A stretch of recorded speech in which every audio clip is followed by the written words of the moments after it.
Good evening. It was Dame Barbara Cartland who summed it all up with casual brutality. She was appearing on Woman's Hour, and the earnest interviewer asked her if she thought the class system had changed over her long lifetime. "Of course it has, my dear," she trilled, "or else I wouldn't be somewhere like this, talking to someone like you."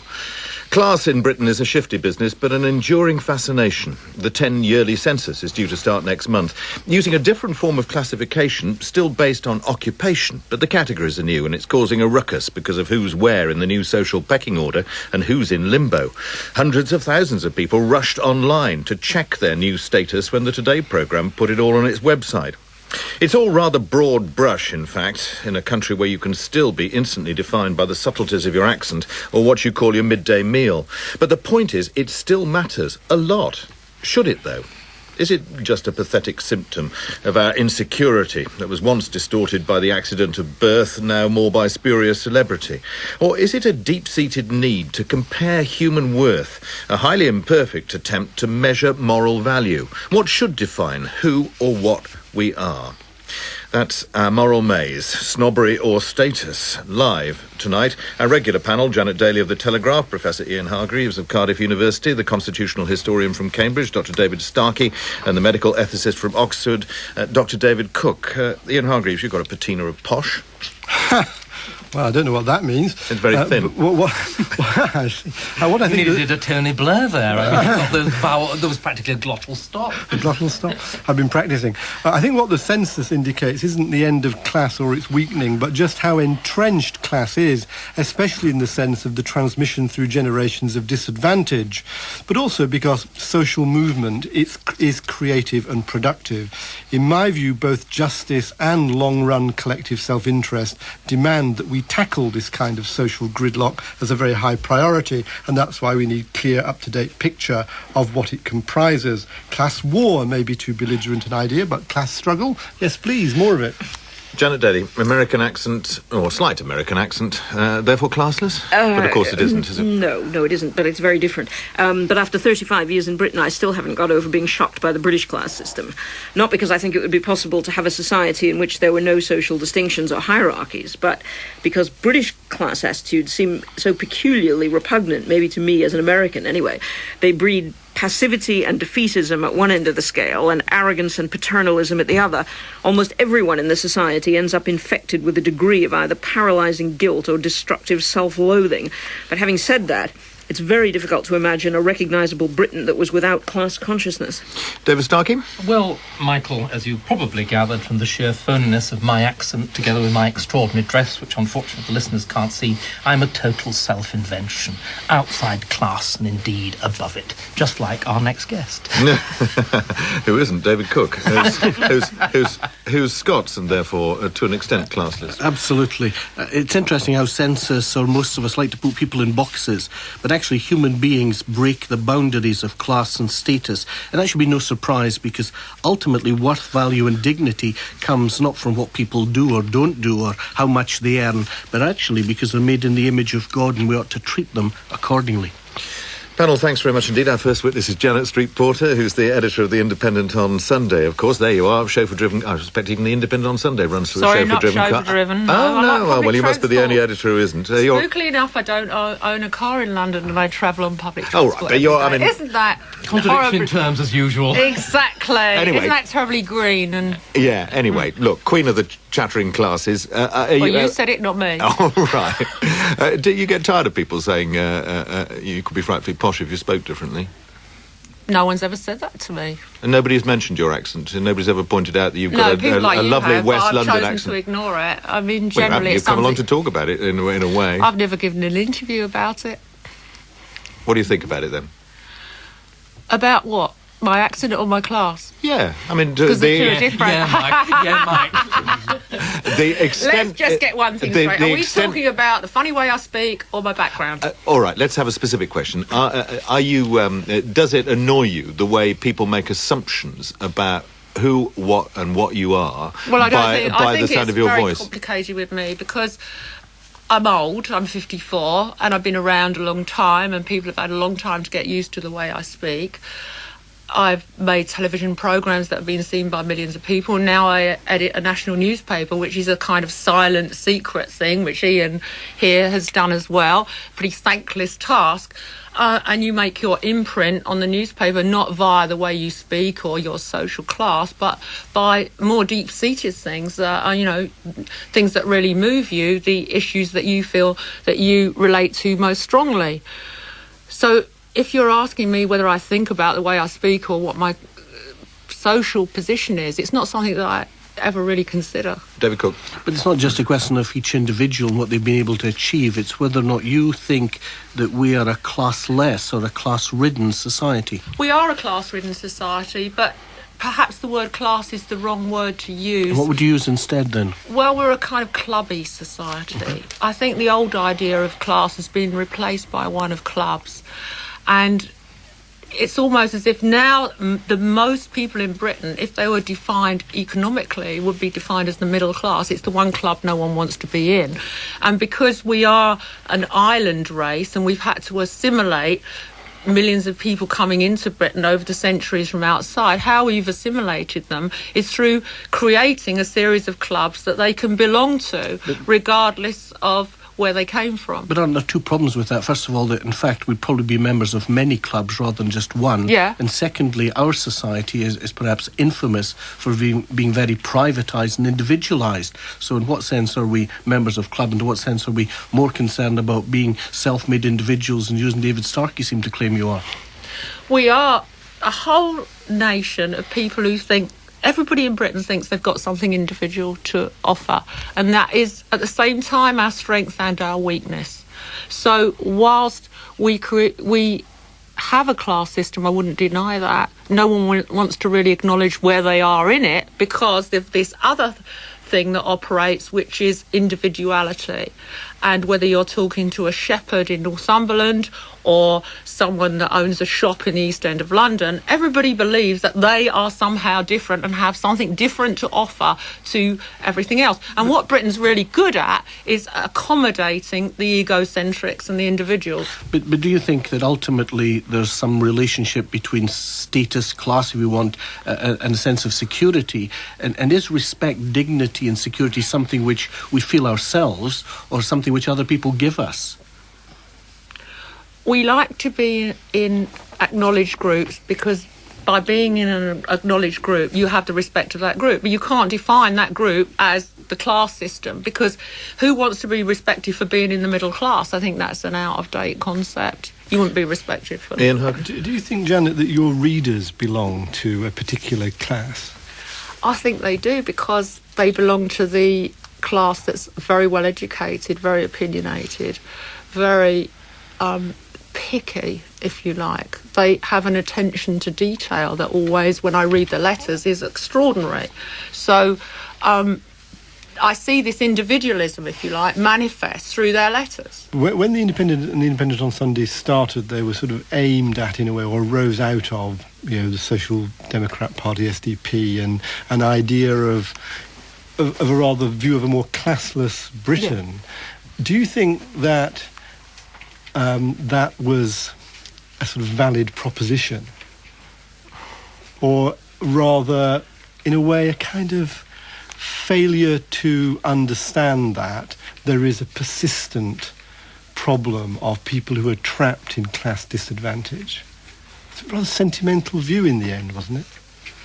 I think it probably was, because now you have people in prisons who have more degrees than people who are outside. Do you see what I mean? Education has become available to a huge cross-section of people. And pre-war, education was the prerogative of a certain class of people. Now, post-war, what's happened is everybody achieved a certain level of education, and then after that there was a second wave of education. So you now almost have over-education, and you have a government that comes along and promises degrees for all, which is kind of, in a way, I think, that is a good...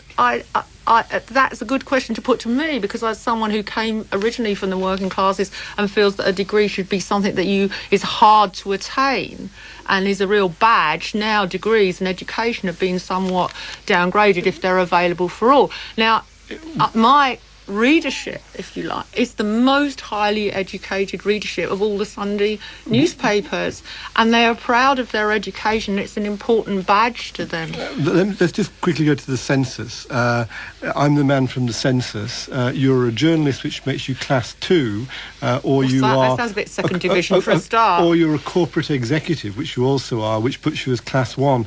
Does it make you feel differently which way you're classified? I mean, it's just a little bit of you thinks, I wouldn't mind being in band 1 here.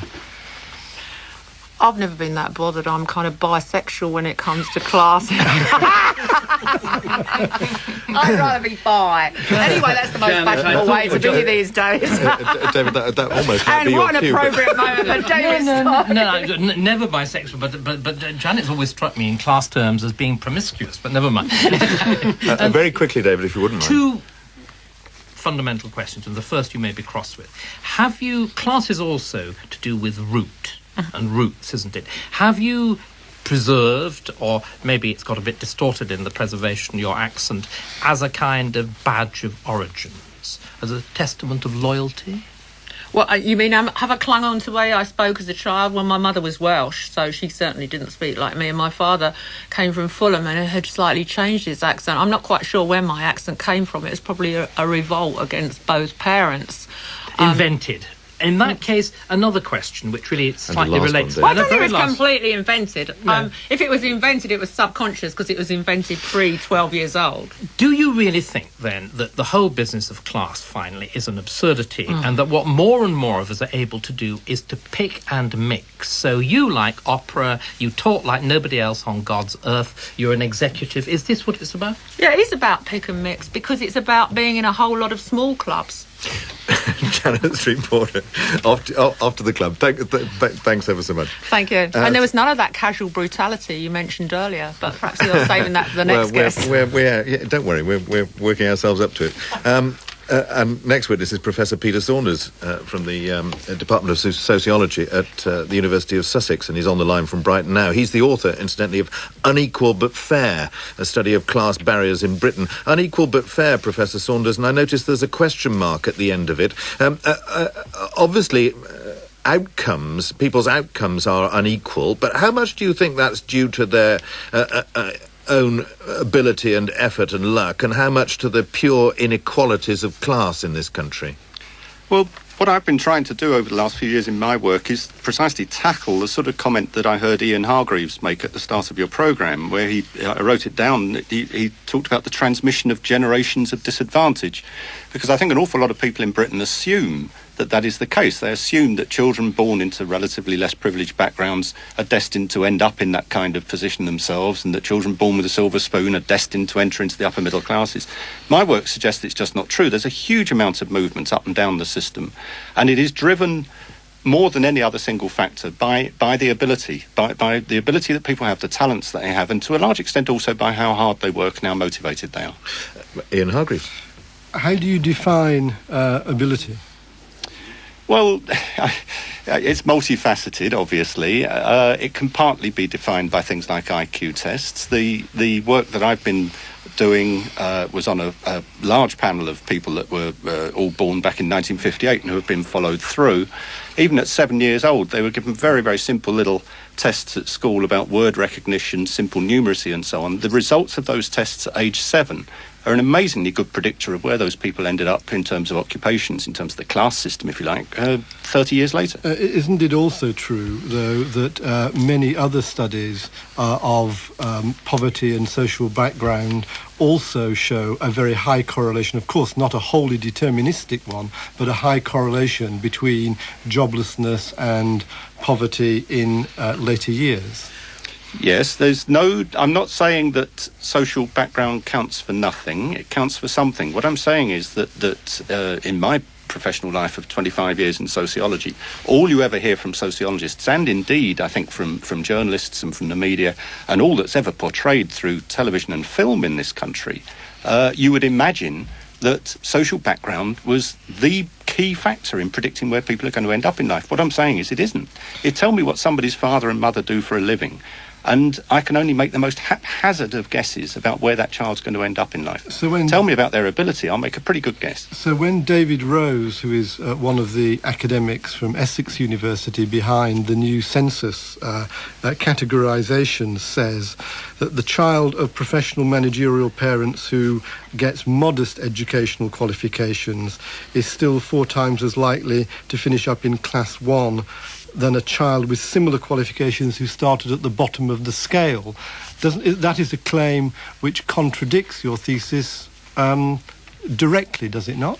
Well, myself and David Rose and a number of others have been arguing about the evidence and how to interpret it for a number of years. What I will say, which may help, is that my strongest claim is about the opportunity to move upwards. I think that if you're interested in whether people slide downwards, whether the children of the middle classes slide down if they're not very bright, then it's there that you'll find the main factors about social background kicking in.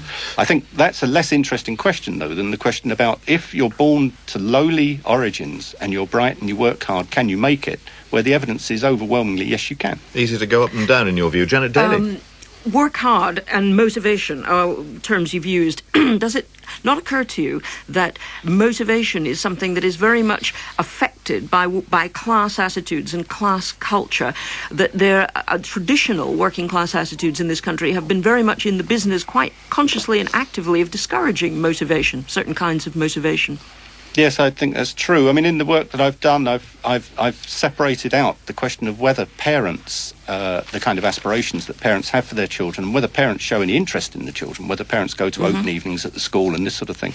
I've separated that out from the question of measuring the child's own motivation at school, as reported by teachers and so on. You can separate these things out, and the child's motivation. What I'm saying is that a lot of working class children, for example, will be motivated even if they don't have particularly pushy parents. Equally, quite a few middle-class children lack motivation even when they do. Pushy is an unfortunate word because it seems to be playing into the hands precisely of the kind of class prejudice I'm talking about. If you assume that any parent who has aspirations for his child is pushy, isn't that pandering precisely to the working class resistance to children's ambitions? Perhaps the choice of word was unfortunate, Janet. I withdraw it. Well, let's just talk about the premise then. If working class parents sometimes, with the best will in the world, actively discourage their children, I can remember a time, not very long ago, when working class parents used to say, don't take any chances, don't leave your own people behind, don't take risks, you will only suffer for it. If what's good enough for me is good enough for my son. That sort of attitude used to be at least endemic in working class culture, wasn't it? Yes, and I think you'll still find some evidence of it now. I think it's less pervasive than it used to be. I think in general, class as a determinant of people's lives and as a shaper of people's experiences is actually weaker than it used to be. But I agree that those kind of attitudes you'll still find. David Starkey. I'm curious. You seem to be suggesting that the prime determinant of final class is ability. Yes. But what if ability is significantly hereditary? Well, I think it's partly hereditary and partly shaped by early environmental conditions. But I mean, which are also hereditary. But this is precisely why you find this apparent transmission down the generations. What social commentators... Forgive me. Can I just stop you there? So we agree that there's a very significant element which is hereditary. Now, there's some element that's hereditary. If we have, and the best predictor of bright children on the whole is bright parents. Mm-hmm. Right. If, in fact, we have a system that depends on mobility by ability, doesn't that actually mean that if it does depend on ability, there isn't necessarily much mobility that we can have? No, it doesn't. Well, isn't the evidence, if one looks at Charles Murray and the bell curve, that now we are creating a genuine hereditary elite, which is one measured by ability? It's... The question is, to what extent does a child's ability determined by the ability of its parents? Now, the correlation is around about 50%, about 0.5. So you're going to get a lot of, on average, bright people will tend to have bright children, yes. But it won't necessarily follow, and similarly at the other end of the spectrum. But so in other words... You're not going to get a hereditary elite in a meritocracy, but you will get some degree of transmission across the generations. But isn't it actually a very high one? I mean, if you look in the US, which Janet holds up as a model, a quarter of the US elite comes from 3 universities which are essentially essentially hereditary in their recruitment and has done since the end of the 18th century. Mm-hmm. Isn't that true? Well, No, it isn't. No, I'm asking. It is, and I'm asking Professor Saunders. Can we move on at this stage? I don't think Professor Saunders knows that particular figure, which is perhaps... Not without the book in front of me. David Cooke. I just wonder if you can help me a little bit. I'm a bit confused here, whether or not, if there is such a thing as a genetic basis for ability, whether or not then we are totally determined. No, we're not totally determined, because it's not just ability that shapes where you end up in life, and ability is only partially determined by genetics. I wonder then if you can help me, because geneticists have become more and more sceptical about whether or not we can really make a close link between behaviour and genetics. They're saying there are many, many other factors. And isn't the danger that your thesis is actually simplistic and wrong? Well, no, because it doesn't matter. For my thesis, it doesn't matter whether ability is 100% genetic or 0% genetic. What matters is that both political parties, and indeed about 90% of the British population, if you ask them what is fair, what is a fair society, what kind of society do we want to live in, will tell you we want to live in a meritocracy. A meritocracy meaning a society where we recruit people to positions according to their ability and how hard they work. Now, what I'm saying is we're not far off that in Britain. It's what most people seem to want. It's what Tony Blair says he wants. It's what John Major said he wanted. So we're not going to get any better. We've more or less got it. No, we can get a bit better. But the paradox is that to really get us fully meritocratic, the main change is going to have to be clawing middle-class children away from clinging on to middle-class status rather than giving working-class children a step up, because the main anti-meritocratic element in our class system at the moment is that there's not enough downward mobility of middle-class children. Oh, that's a thought to toy with. Professor Saunders, thanks very much indeed. Our next witness is the historian Andrew Roberts, whose most recent book is an absolutely marvellous biography of the Victorian Prime Minister Salisbury, certainly the best book I've read for an awfully long time. Salisbury was something of a defender of the landed classes, in any case, a more porous sort of society we live in now. But do you see any element of good in the class system as we have it now? Oh, yes, I see a great deal of good. What would you point to its most beneficial effect? I think that it's extremely beneficial in that it's a great engine for advancement, a better engine, in fact, than just the desire to make money in many areas of society. People will work hard and will strive in order to ensure that either they or their children will be in a higher social class than the one they found themselves in. I think that's a tremendous engine for good in society. You mean it's more of an incentive than just money? It's a great incentive. It's a great incentive, yes, to want to get out of whichever class you're in and go up one or more. I mean, some people can go up many more. That runs entirely counter to your analysis, I think, Janet. But well, I still meet lots of working class people who, when I try to encourage them to send their bright children to university, say, don't go putting ideas in his head. Do you recognise that picture of working class? I don't know much about working class culture. No, I'm afraid I gathered that, Andrew. But it seems to me that that is a pretty old-fashioned view. Oh, it might be, but it persists. I think it's Believe me. I think it's dying out, frankly, because the more that you see people who I had have made it said vast to me as amounts of recently money, as for 6 example, months ago. that people should stay in their own social class, They the sort of shouldn't. Billy Elliot type. There is plenty of that. Not so much in the southeast, more in the north, but it's still very, very prevalent. Do you find that? What do you have to say about that in terms of your apologia for the classes? I think it's dying out. I think that.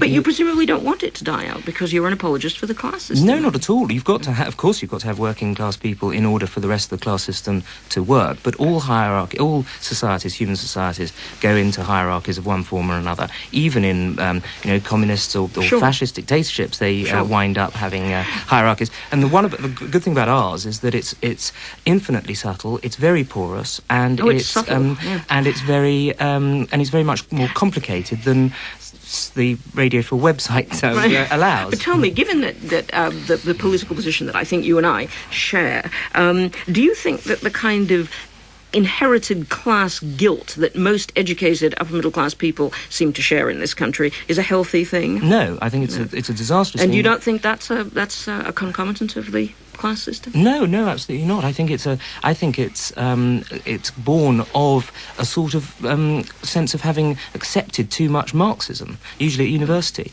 It's a fear and a guilt that they are that somehow, because they are upper middle class, that they're doing others down. It must be very misguided Marxism, because class war is what Marxism advocates. I mean, the feeling that you... Yes, but he said that the bourgeoisie was going to lose and the proletariat was going to win. That's his great mistake. He didn't realise, in fact, it was going to be the other way around. Ian Hargreaves. I wonder what you think, Andrew, of what Peter Saunders was saying. He is saying that the system isn't sticky because ability will get you through it.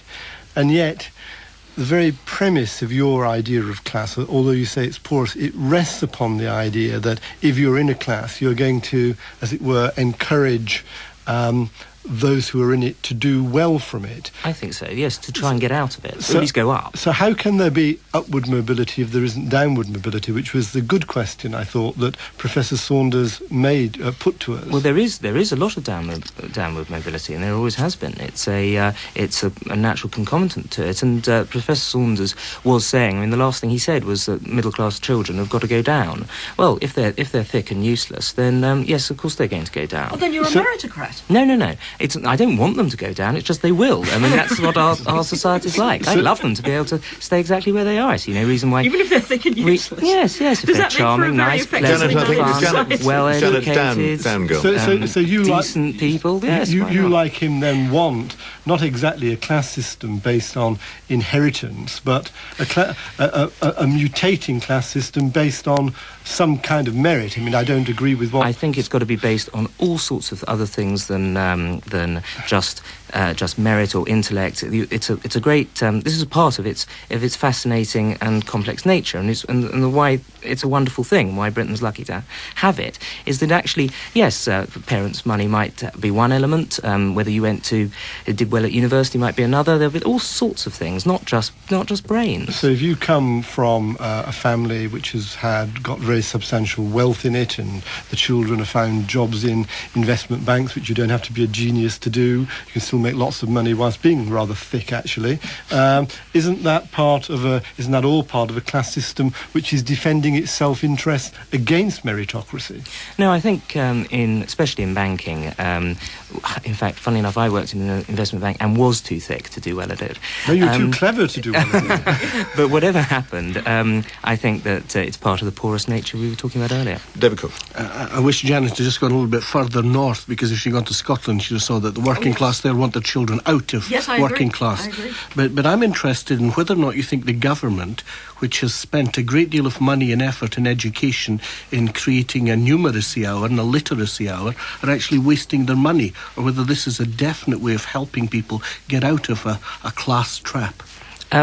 Not a class trap so much as the class that they're in. No, of course, the more that children spend, more time spend being numerate and literate, has got to be a good thing. So education is the way out of the circumstances, then? It's for people at the bottom, yes, of course. I mean, it's the primary one. But I'm also worrying about the people who are halfway down the social scale, and who are also worried about rank and status, and how they're going to protect their rank and status.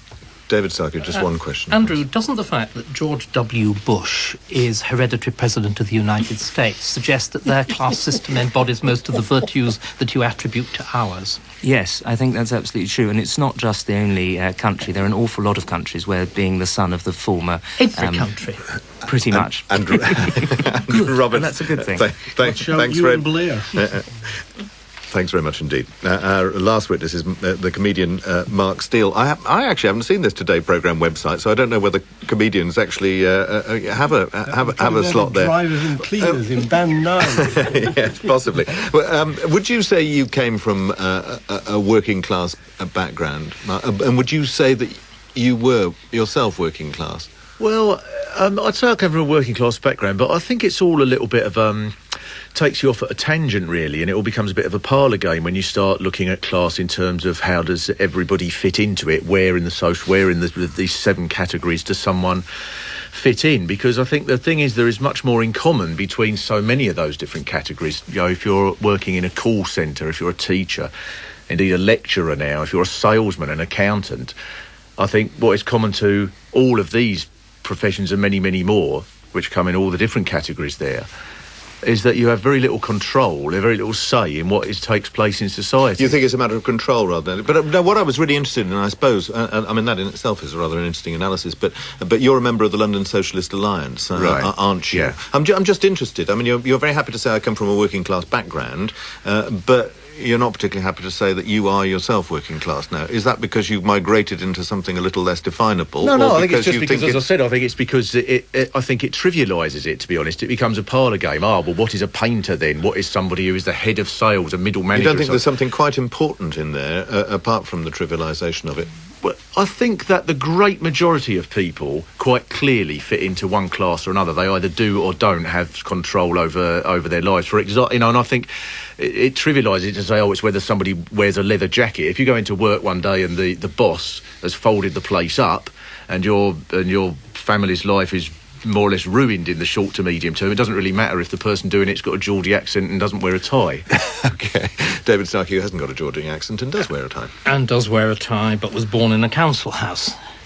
Now, Janet Street Porter, who began this programme, started playing around with the idea of eccentricity, which she embodies so nicely. Isn't there rather a lot of evidence that your notion of, fixed categories, Marx still rules OK, terribly inadequate to describe a Janet Street Porter? Well, again, I think this is the game that is always played. So it's not a game. I'm asking you a serious question. You told me, seriously, that these big categories still matter. I'm inviting you to consider that it's the big categories which are trivial and don't actually describe somebody like Janet and thousands like her, millions like her. What, millions like Janet Street Porter? Oddly enough. Well, I don't know about that. She's the editor of a Sunday newspaper. Now, that seems to be quite a high-up position. I don't think many people do fit into that category. Let me take you off on that. Can you imagine any previous age before our own that the editor of a sophisticated Sunday newspaper would have sounded like that? I don't think it's as unlikely as it seems to. I think there's... Well, give me the example of a major editor of a middle-class paper, which she has effectively described hers as being, who sounded like that. What I would give you is an example that I think is a much wider example, therefore more meaningful. I prefer David, do please let me answer the question. No, I'm sorry. I'm Aunt Michael. Please let me ask my questions and try to get Well, the simple answer is I can't give you an example for the very of someone... good reason... But then for the very good reason, if you let me finish, the very good reason I couldn't give you the name of any editor of a Sunday newspaper from the Victorian era. I don't know the names of any of them, let alone what class they come from.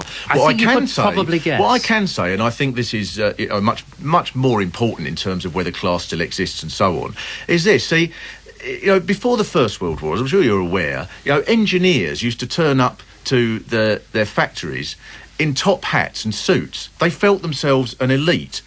And yet, I don't think anybody would doubt that they were part of the working class. There's no question about that. They were engineers. Engineers in a top hat? Well, not while they were working, because they saw themselves as an elite in the same way. My father was a shop floor engineer, and I can tell you... before the First World War? No, but he was born in 1907, and he went to work in respectable clothes, but he did not wear a tie except on certain days, and he put on a coat overall.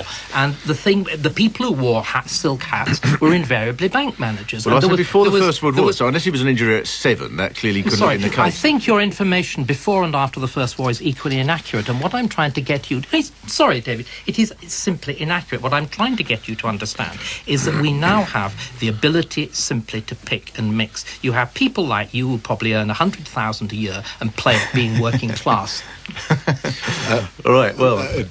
am I wrong on either count? Well wrong, I'm afraid, yeah. Which count? On the £100,000. Janet Daley. You mean you're an unsuccessful comedian? Thank you, David. I'm curious to know your answer to this, genuinely. Would you agree that a lot of the nastier aspects of the class system in this country could be abolished in one generation if we taught every school child to speak and write his own language correctly?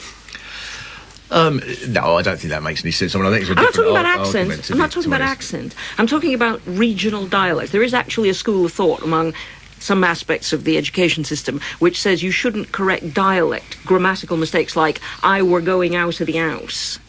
You know, people don't actually have their grammar corrected. Well, I think language is a living, breathing thing. I mean, I think if you was to say, you know, if somebody was to suddenly magically arrive here from the 17th century, they'd say, well, this is terrible. Nobody says forsooth anymore. This can't be right. So you really think you're part of precisely the conspiracy that I'm describing? You actually think conspiracy? That it doesn't freeze people. It doesn't prevent their social mobility. It doesn't lock them into the limitations of their backgrounds, not correcting their grammar, not teaching them received.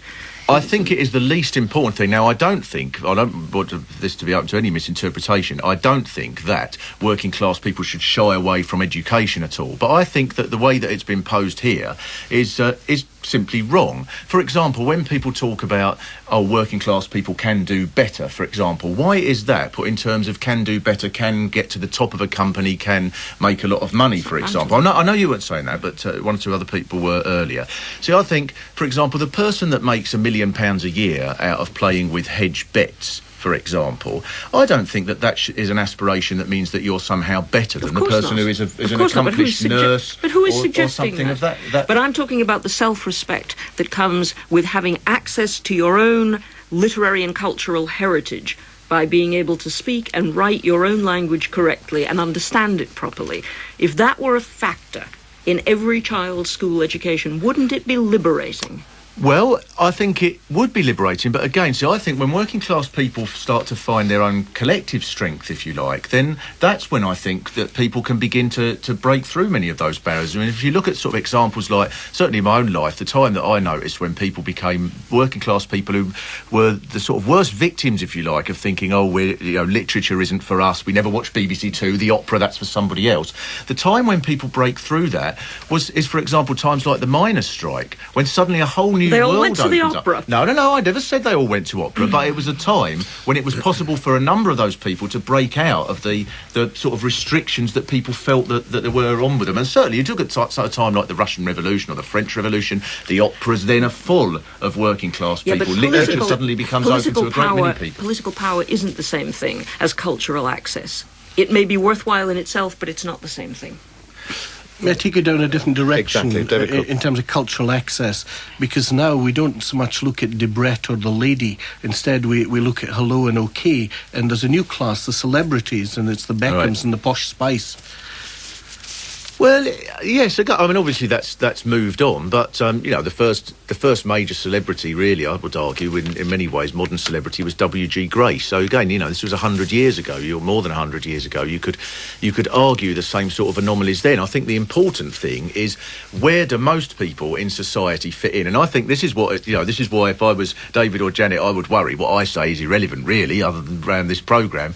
I think the extraordinary thing in the social attitude surveys that have been taken every year since the Second World War, there are now more people in this country that describe themselves as working class than at any time for the last 50 years. Mark, thanks very much indeed.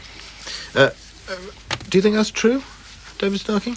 More people describing themselves as working class? It is obviously true that they do. That is because of sentimentality. It's because of the roots point.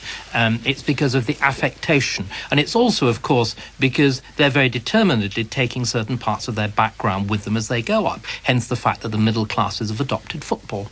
But this doesn't seem to me to be particularly dangerous. On the contrary, it sustains the point that I'm making. A, that the class structure probably matters less than it ever has done. And B, that what people are doing is mixing and matching. So you may get somebody with a Cockney accent, born in a council house, who is now a major figure in the city, and in his working week will choose to wear a Savile Row suit and will then turn up an Arsenal, and I know two of them, driving his Bentley, and will change into a football shirt. And he's just playing a game of pick and mix, and it's terrific. Janet, there couldn't have been a sharper contrast than the two Janets, really. You and Janet Street Porter. I mean, Janet saw this in terms of clubs, but as a wonderful way of absorbing eccentrics. And you saw it as a sort of paralysis, a matter of exclusion. I wasn't at all clear what she meant by contrasting clubs with class. No, but I think she Britain did say both. it was Britain is very much a clubby sort of society, but it grows out of certain kinds of class assumptions, which is that there must always be a them and an us, and they must be in opposition. It's a very Marxist idea. But she was suggesting it was inclusive as well as exclusive. Yeah, well, I've got my doubts about that. I mean, it seems to me that you can't have a club unless you exclude people. I mean, there's no point. there's no point if you're to being an insider if there are no outsiders. What is most pernicious about class in this country is not the existence of differences, social distinctions, social hierarchies. That exists in every society. As David Starkey says, it certainly exists in America. But the difference is that that working class people in this country have a sense of there's no other way to put it, self-loathing, defeatism, passivity. Careful, Janet. You forgive me, observe the working class as an outsider. What happened was that there were two... No, sorry, Janet, please. There were two groups. There was an aspirant working class I know that. Who have gone up. Yes, and our great problem now is that we're a 2/3, 1/3 society. There is a 1/3... But, David, can I just finish? No, please. There is a 1/3 that I'm afraid stays there, and there is a 2/3 that plays this game of mobility and self-identification. David Cooke? But that just highlights the problem if we leave it up to the individual, and this notion of this pick and mix, this individual doing his or her own thing. There are social forces at work, and even Professor Saunders had to recognise it wasn't just a matter of genetics. Then his understanding of ability was also about social, educational and psychological processes. And the moral question is, how do we help try to achieve a social equality and a fair base of rights? Nothing is more... Loyalty is the most pernicious notion in terms of keeping people from their mobility. Social equality can only be achieved by an autocracy. And it can only be achieved by individuals, actually, social mobility. This is fascism, which wants to... No, it's not fascist. Yours is fascist. Yours is class loyalty. One voice at a time. Ian, the other question was how mobile it is. You seem to think, Professor Saunders certainly seemed to think it was mobile, at least in an upward direction. Well, I and thought, you didn't. Well, I thought that Professor Saunders rather heavily qualified his position in discussion and agreed that there was a large mix of factors taking place here. I think that what the discussion tended to lose sight of is that class is an economic question, status is a cultural issue, and of course people's economic circumstances change. Celebrities acquire great economic power, and that is why they are mobile in the class system. But it doesn't alter the fact that there is a very significant group of people who are socially immobile, and that is a moral and social issue. I asked the question at the very beginning of this: what should define our status in the world?